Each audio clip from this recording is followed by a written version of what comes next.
And we have a great group of folks for our leadership team entering into this new program year.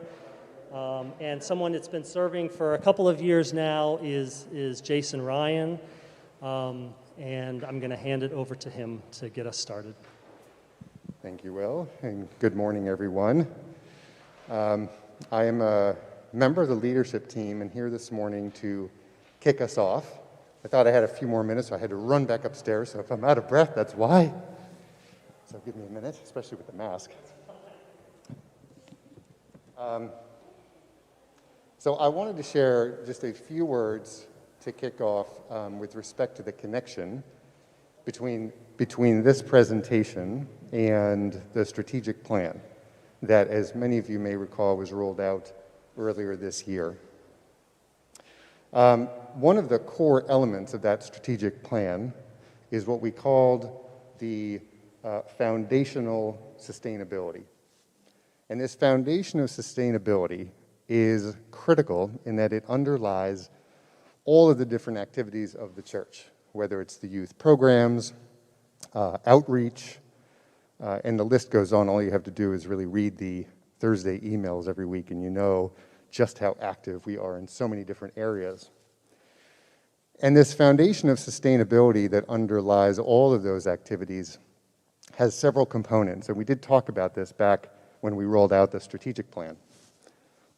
One is financial sustainability, another is membership, and a third was environmental and stewardship.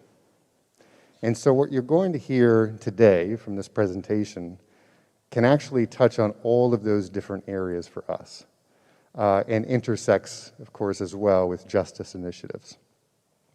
And so when we think about this long-term sustainability, the idea of greening our church is really front and center, both on the financial side, as you'll hear, as well as on the really environmental sustainability side. And so I'm very excited. I'm just going to hand it right over to Barry to get started. But we did think it was important to really tie this together with that strategic plan, because there are various elements that are moving forward, and this is a very, very important one. And it's also very exciting, as you'll see in this presentation. So without further ado, I'll turn it over to Barry. Thank you, Jason. No, I'm one.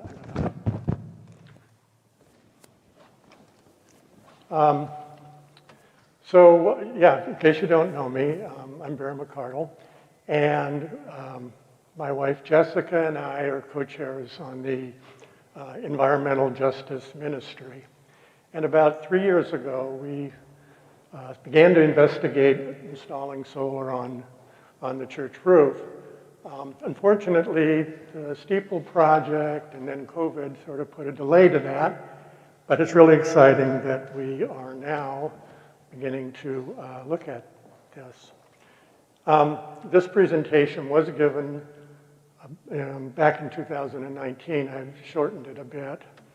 And it initially started with a number of slides that talked about our moral responsibility to caring for the earth, God's creation. And I chose this one for this presentation. And then we skip to global warming. We've been burning fossil fuels since really the start of the industrial age at an increasing exponential rate. And all that carbon in the atmosphere has now begun to be measurable. So global warming is really an existential threat to the planet as we know it today. And all of these events are increasing in frequency and in duration.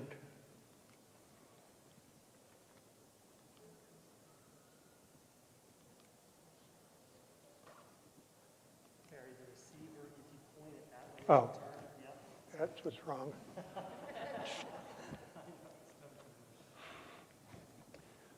Okay, so, oh, the last one.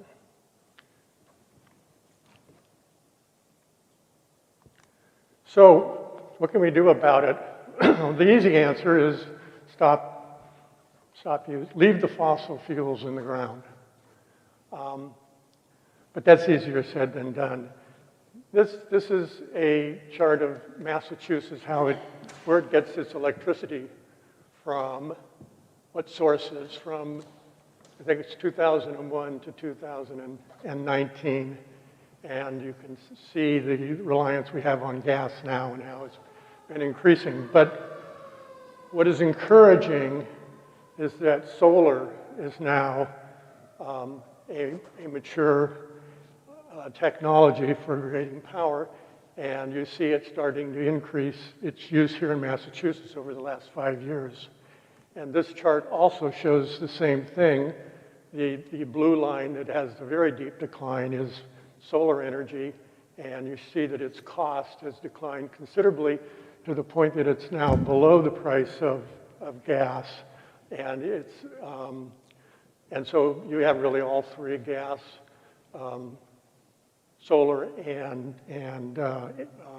wind turbines as low cost. You have two of them that are green. So this is what we need to do. To reduce our carbon footprint, we need to generate as much electricity as possible. This chart shows what the carbon footprint of our church is. And I can't read that. I think it's about 140 tons of carbon being produced each year. The orange is from the burning of gas or heating. The blue is electric. And we did make the choice to go to a green energy source a number of years ago. And that's why we no longer show any carbon for those years, those last 2 years. The 2020, unfortunately, is during COVID, and so it's sort of interesting that we still had a very high carbon count, but it's not a typical year. So that's what we'd like to decrease. That's what we'd like to address. This is the cost. Both these charts are basically taking the bills every month from our oil bill, or our gas bill, and our electric bill, entering them into a spreadsheet where it keeps track of the cost, but it also calculates the carbon. So these are the energy costs. Going to solar would obviously address the electric costs initially or immediately. Long term, we would want to address the heating via some sort of an electric capability also, moving away from natural gas. So 3 years ago, we looked at about 3 companies and one solar broker. And we recommended blue selenium for a number of reasons. The SunPower panel is one of the best, if not the best, panel on the market. That particular panel that they recommended 3 years ago is still being used and available, and it's still their best panel. So it's a high-performing panel. It's a reliable panel. The signature black panel is a very attractive panel, and it's made in the USA. And we've been working with, from Blue Selenium, Dave Judelson, who is a resident of Winchester and also on the Sustainable Winchester organization. And he and his company just completed recently completed a rather large project at Right Lock Farm.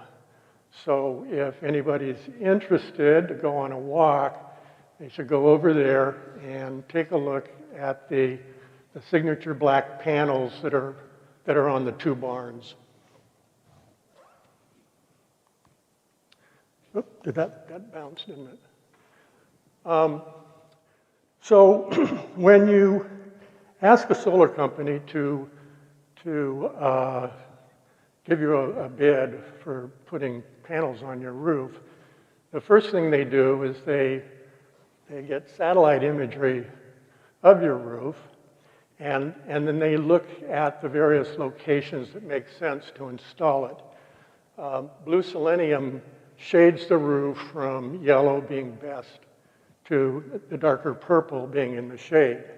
And you can see from this diagram that our south-facing sanctuary roof is in bright yellow facing south. It's a very good location.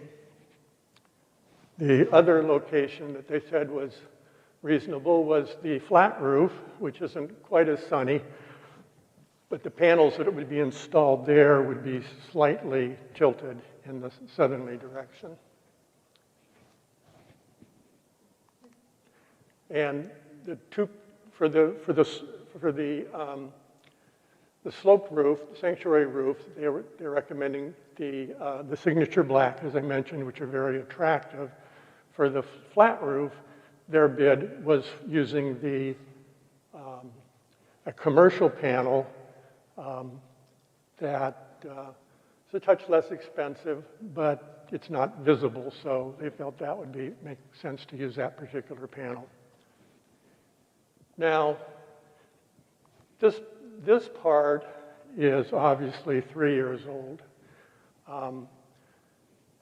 but I would venture that it won't change that much. This is basically how many panels they thought would fit on the roof, which is 134 on the sanctuary roof, which is using the 350-watt signature black panels, have a 25-year warranty, and would be generating about 60,720 kilowatt per year. The flat roof was 64 panels of the 360-watt commercial sun power, again a 25-year warranty, and generating about 25,000 kilowatts per year. And the last thing I want to just mention in terms of the installation itself, talking to Dave Judelson, they're a lot more amenable now than they were 3 years ago to installing on slate. And he actually has given us a slate installer that would put up the solar frames. And we have a call into him, but haven't heard. So this is really what we did 3 years ago, and we're just getting started to basically revisit all of this data from Blue Selenium. So the last slide, there we go, is about the challenges that we have as a house of worship. And Bruce Alexander is going to talk to that. And I'm just going to go ahead, Bruce, and bring up all the issues, the list that you're going to try to address here. Old buildings, big sanctuaries, inefficient HVAC, lack of knowledge, and budget struggles. You want the sloth up? Well, sure. And some churches just don't do anything.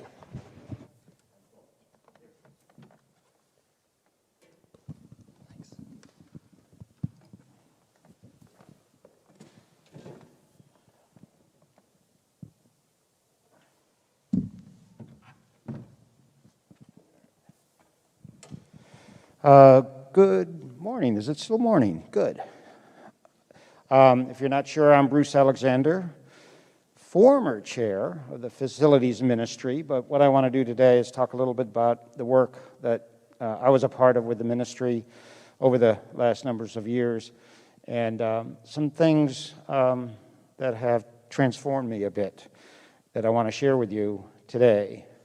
So those of us working on facilities, and I've been a part of the facilities ministry at least the last 8 or 9 years, having just left the role as chair at the end of that, taking a little sabbatical, take a little breather.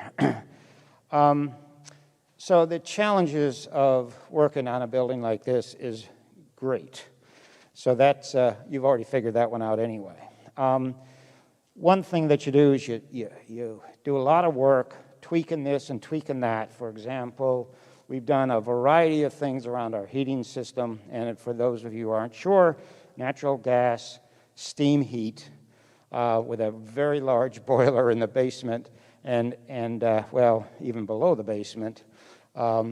If anybody, and I'm serious about this offer, if any one of you are curious about what that boiler is like, come talk to me in a couple of months when it's a little bit colder outside and that boiler will be running.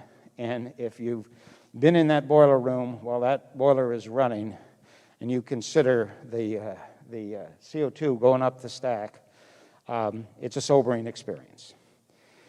But we've been working on all the little minutiae of steam traps and steam valves, and we just replaced the boiler itself because we had to. So at least the boiler itself is new as of last January. And we've installed new fancy thermostats and doing every little possible thing we can to make it a little bit more efficient and get the most out of it as we can. But that's not good enough. It really isn't. Now, we've looked at other things over the last numbers of years, and we tackled, with the help of initially a sort of a mass save kind of initiative, we started tackling lighting. And so over the numbers of years, and Barry actually headed up the implementation of some significant lighting improvements, and so we converted almost all of the fixtures in this building to LED. Many of them, we had, CFLs, bulbs. We had still plenty of incandescents around. And so we did that project back in, I think it was 2018, right? Yeah. And got some special funding from Eversource to help with that. And we actually, and you saw it on one of those charts that Barry had, we actually had about a 25% reduction in our electrical costs, partly because it was LED, and partly because a lot of these fixtures are actually motion sensitive now. And so you walk down the hall, the lights come on, you walk into a room, the lights come on, and then when you finish that darn meeting and you're so tired and you go home at night, you don't have to worry about turning the lights on because they'll turn off for you. So these are the kind of things that we did do as well. And the distinction between those activities is that one of these incremental improvements, which are important, but the other is a breakthrough improvement. And that's what really will be enough, is we got to look for the breakthrough improvements. The LED lighting project was a breakthrough improvement. We feel it in the bottom line, and we feel it in the fact that particularly around that same time, we converted to basically wind power 100, so it's all renewables is the source of our electricity. So that had a demonstrable impact on the amount of CO2 we were contributing by this building. Last December, some of you may have done the same thing. I was reading the paper, and I took note of the fact that the Mass Clean Energy and Climate Plan for 2030 was released. This is every 10 years, the state, well, I think this is the second one, so the state will release these plans. And this one's been pretty ambitious, and there's a lot of elements in it to take note of. It was actually followed on by a law that was adopted by the legislature, signed by Governor Baker in March. And these events gave me some pause because as I read through it, I said, oh my goodness, this isn't just some nice big high-level policy effort by the state or the federal government or anything else. This is really a call to all of us to join the effort and do something about climate change and the mitigation of CO2 in our atmosphere. The Paris Accords you all know about. So I thought to myself, and my wife Linda and I started chatting, and she rolled her eyes more than a few times, I'm sure, but we had in the past, sure, we had bought a hybrid vehicle back in 2008, and we had, gotten a high-efficiency natural gas furnace in our house, I think about 10 years ago now, and I bet you many of you have done similar kinds of things, improved windows, etc. But it's not enough. So as I read about this stuff and thought about this stuff, I said, uh-oh, what am I going to do about this? So I dove into looking at electric vehicles. I'd already been dabbling around looking at heat pumps, air source heat pumps. So I began to look more and more. And Linda and I are still on that journey. I can imagine that probably a pretty good chance of maybe an electric vehicle in the driveway by next year. And we're still needing to figure out, to talk to the right kind of contractors, what it would take to take our old home and convert it completely to electric powered. And we're already on Wind Power 100 ourselves, so to get completely done with natural gas. So that's a personal goal that we've set for ourselves, and surprise, surprise, it's not going to happen by next Thursday. It's going to take some work. These are challenging things to do.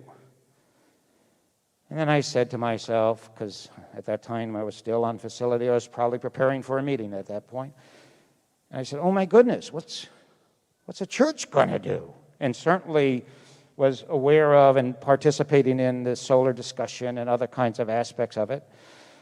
In fact, way back when we were working on Ripley Chapel, I had some folks in and we were taking a quick look at heat pumps for heating and cooling Ripley Chapel alone. That was out of reach at that point, okay? But it was a start to just begin to poke this bear. Yeah, your first slide was bears, right? So we got to poke those bears. And so what I want to share with you today is that the solar initiative is not the end game. It's a step forward to doing something really meaningful to try to get we as a community to be participants in these improvements that the world needs, and not just spectators.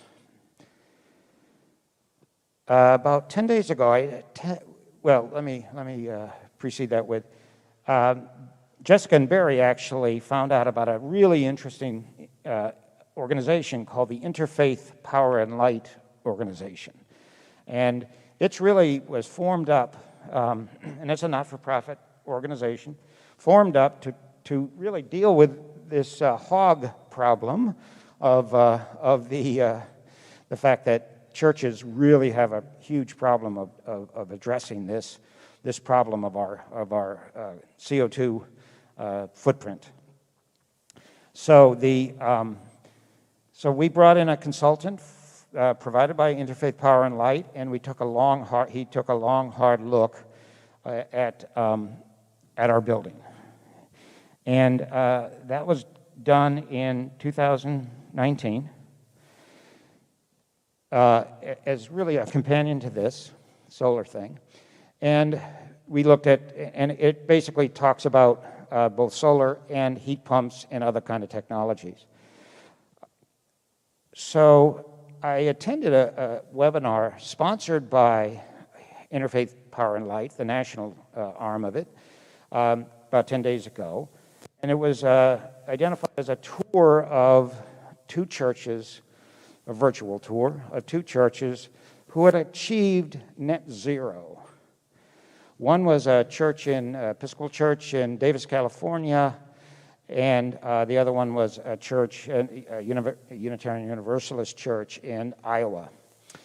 And the one in California, I think, resonated a lot with me. The one in Iowa was a little problematic because their story, as great an accomplishment as it was, they took a very old church building, and they left it and sold it, and they went and built a whole new building, and from the ground up, it was designed for net zero. So that's not that's not something we can emulate. But the church in Davis, I don't think their building was built in 1853 like ours, but they certainly did have some challenges. And their story was it took them 17 years. They started slow. They began to do things here and there and elsewhere. And their mantra was, do what you can when you can. So don't lose the faith. Just keep plugging away. But they have just recently achieved net zero, primarily through solar. I mean, and frankly, they're in the Central Valley of California, so they have some sun there and the like. But it's not to diminish their goal and their achievement. So I think this is a fascinating thing to do. And the phrase that the church, St. Martin Church in Davis, was, the climate is changing. Why aren't we? So we need to think hard and long about the best way to do this solar initiative. I think, from my experience working with the facilities, I think it's the right next step. But I think we need to keep on moving because generating electricity that's renewable, that doesn't exist today, is an immediate benefit not only to our own church and our own bottom line in the budget, but it aids the community at large. So we are then active participants in responding to the challenge of the 2030 goal, and it's a long way yet to be done to get to 2050, where the Paris Accords, of course, are focused. So I think I'll wrap this up. Linda's not here today because she had an opportunity to go apple picking with our granddaughters. And guess where I really would have loved to have been, but anyway, I'm here with my friends. She's about to turn 10 next month. So 8 years from now, she'll, 9 years, she'll be obviously approaching the end of high school. What will her world look like then as she begins to look out into becoming an adult and her generation having to pick up whatever baton we've been able to carry during our time? It will be time to pass that baton on to them. And the struggles and the efforts we make today is really that baton, and we're going to pass it on to the next generation. And that's what really motivates me at this point, is to think about those folks. My own kids, they're a lost cause, but maybe, just maybe their kids are going to figure out how to do it, but we've got to give them that baton, and we've got to encourage them to run ahead into their life and see what we can do to meet these targets and be a part of solving the problem. So thank you.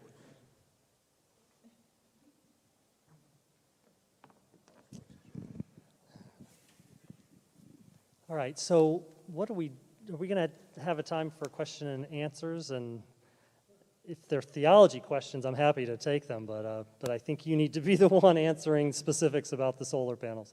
So will you come up? And then also, Brian, are you able to receive questions if there are people watching online? Can they type into the YouTube chat box? Okay, so anyone watching online? Do we have some folks online? Okay. Okay, so any of you online, you're welcome to put questions into the chat box, and we'll, and Brian, just holler if some of those come. Okay. So any questions for, you have your own mic. And since we do have people listening, let's use the mic. Barry, Dick Sayer, do you yet have an analysis of the cost of the installation versus the savings that will occur from the use of solar panels? So I skipped over it. Let's see if I can go back. This very last slide is the cost analysis from 2 years, well, almost 3 years ago. And I believe we got a quote from Blue Selenium back in May of this year, and the price of the solar panels had gone down, not significantly, maybe $5,000 or $10,000. So the bid for the slate roof was around $175,000. But what I don't know is what the Massachusetts is offering as an incentive, because 3 years ago they were offering $66,000 money for the effort. That was a credit, and you received it over 20 years. The flat roof, I don't remember what it was from May. 3 years ago it was about $73,000. And it was a $36,000 credit from the state that was paid to us over 10 years. Those smart credits, I have no idea what they are today. At the time we were talking to them, the solar companies were saying, you need to jump on it because there are these various bins, and when the money is gone, you go to the next one. And it's not quite as much, and so forth. But I don't know what has happened in the intervening 3 years. The panels are, as I had on the previous chart, are warranted for 25 years. The life of the panel, and what that means is that the degradation is within some minimum amount, very small. And you're guaranteed within 25 years to fall within that performance window. But the panel will actually continue to work at the 80% efficiency for practically 40 years. When we did the calculation back then, the return on investment is up there. It was a calculation that assumed a 4% increase in the cost of utilities if you're buying electricity from the utility company. And in both cases, the return on investment was about 10 years.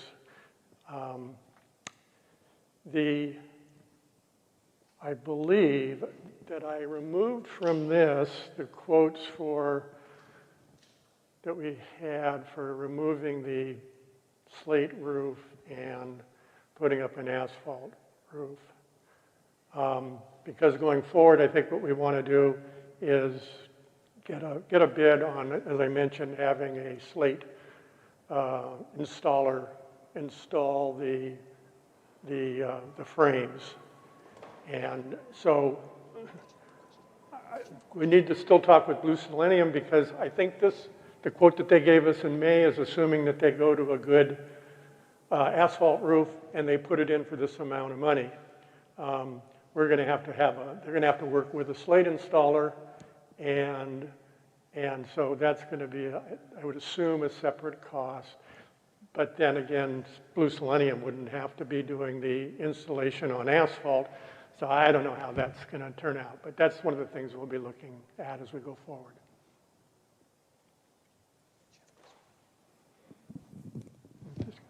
Hello. Hi. I actually have 3 questions, but they're pretty quick. The first one is, how does the output that you put up there, like 60,000 kilowatt hours, compare with the current energy use of the church? The second is, when the church gets, what's the predicted future energy requirements of the church when we get things like better heating? And Right. the third one is there any provision for selling power back to for stabilizing power, like when it's rainy, for selling power back to the electric companies and or for storing power in batteries? So 3. Right, right. Well, let me start backwards, and then I'll probably have to ask you what to. So the utility companies don't buy the power back from you. They don't give you money if you're making more power than you're using. But the meter does run backwards. And so for you, for us, it would be if we were producing more than we're using, it would be a credit. There is an option for you to donate your power to, say, another church or other charity. And we could do that in the short term. But to the question about how much we're generating and how much, let's see, I took that off, unfortunately, because I didn't want this presentation to take too much away from an old bid. The solar panels on the slate roof would generate about 110% of our current electric need. And the panels on the flat roof would generate just under 50%, 40-some percent of our electric need. Like I said, it's important that we generate all the electricity that we can, because as Bruce was alluding to, in the long term, we need to address the heat. And when you looked at, so you're addressing all of that blue cost with the solar panels, plus a little extra. But really, our carbon footprint is due to burning the gas, natural gas. And I can't tell you how much electricity it's going to take to significantly reduce that much gas, the kind of an equivalent between taking kilowatts and BTU and somehow calculating, saying we need this much electricity. But someday we do need enough electricity if we're going to go net zero to address the energy required for heating. And personally, I would guess we don't have enough today. We'll be looking for technologies as we go forward to address that. Any questions from there? From online? Okay. Sorry, what? Oh, Judy, did you have a question? Oh. Oh, okay. Did I answer it? Good.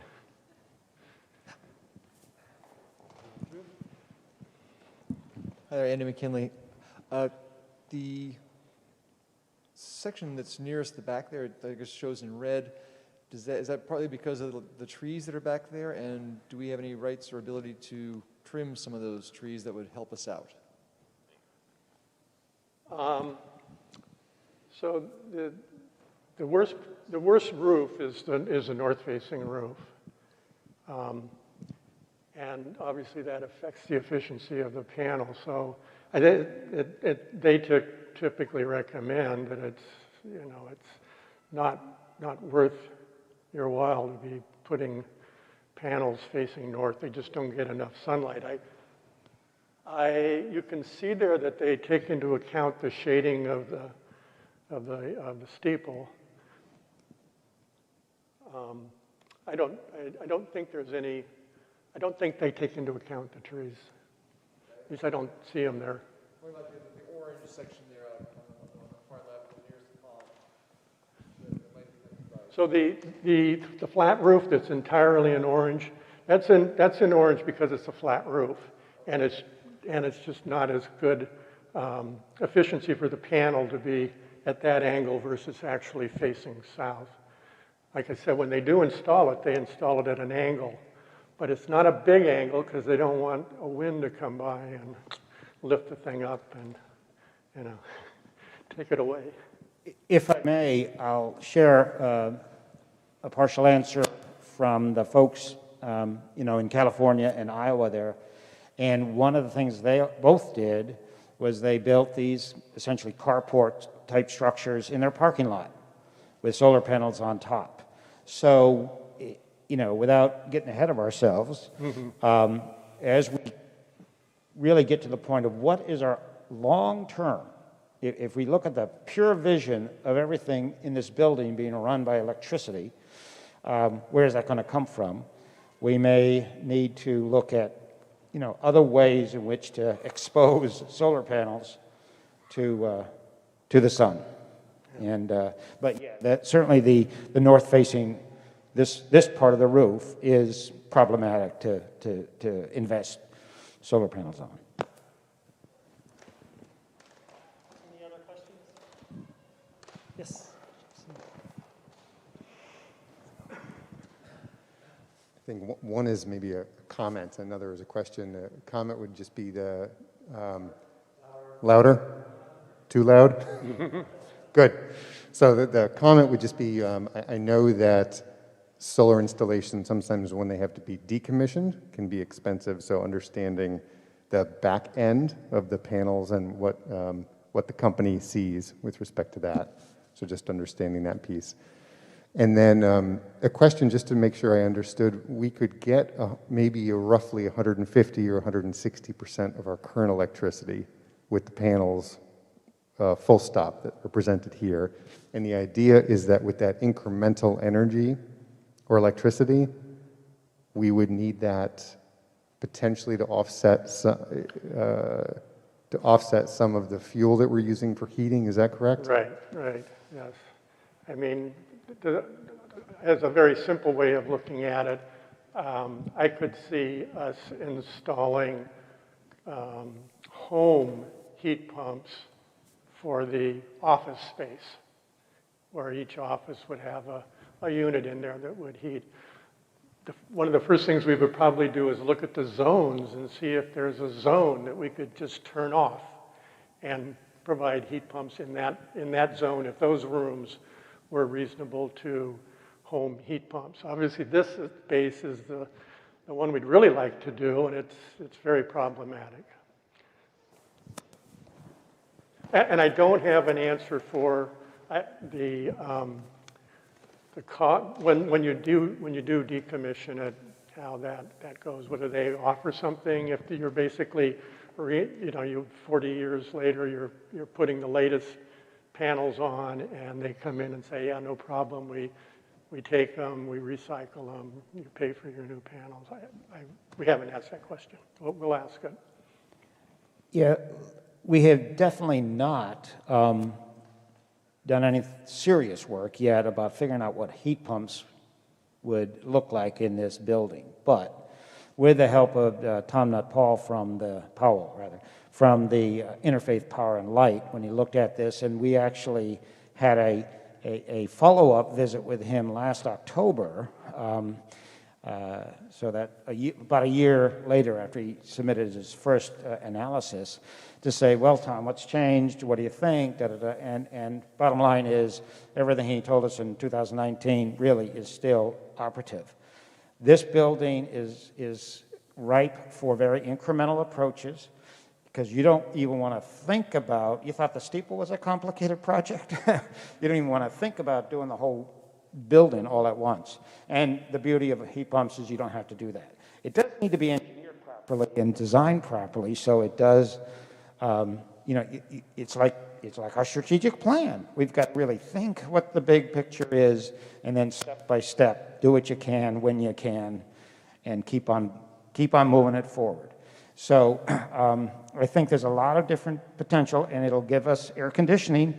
And gosh, with the number of 90-degree days we had this year and what we expect in the future, air conditioning is going to be a piece of our sustainability concept, because we really are going to need air conditioning. The open windows are great. I like open windows. But that's not our future. It's not my granddaughter's future for sure. So just something to think about. And at some point, we'd want to start tackling how do we actually get there from here. It's a big nut. It's quite a hog. Okay, so great. I think this is, you now know who to talk to. If you have other specific questions, there's no questions coming online? Okay. And we want to do this one more time, one more invitation to kind of the dialogue and the conversation about this in a few weeks. After church, October 24th, we'll offer another opportunity for people to come together with some questions and thoughts. We'll put this information on our weekly email. We maybe even have the video of this that people can access. And just to encourage everyone, as many people as possible within the congregation, to have this conversation and be thinking about this. And then ideally in November, we'll come together and make some clear decisions as a congregation for moving into 2022 with purpose. So Judy, would you be willing to close us in prayer?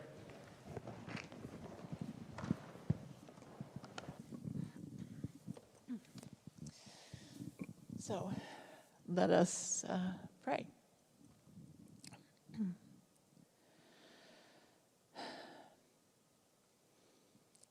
Gracious God, we admit that we are babies when it comes to understanding the gift of creation, the power and the problems. We ask you to give us open minds and open hearts to guide us in the path that fits and mirrors your vision of paradise. We thank you for those who have given their time and their talents to learn about this so they can share it with us. We ask you to be with us in this conversation, which will be a long one with many different elements. Thank you for this day that we go out into. May we go into the city of God. Amen.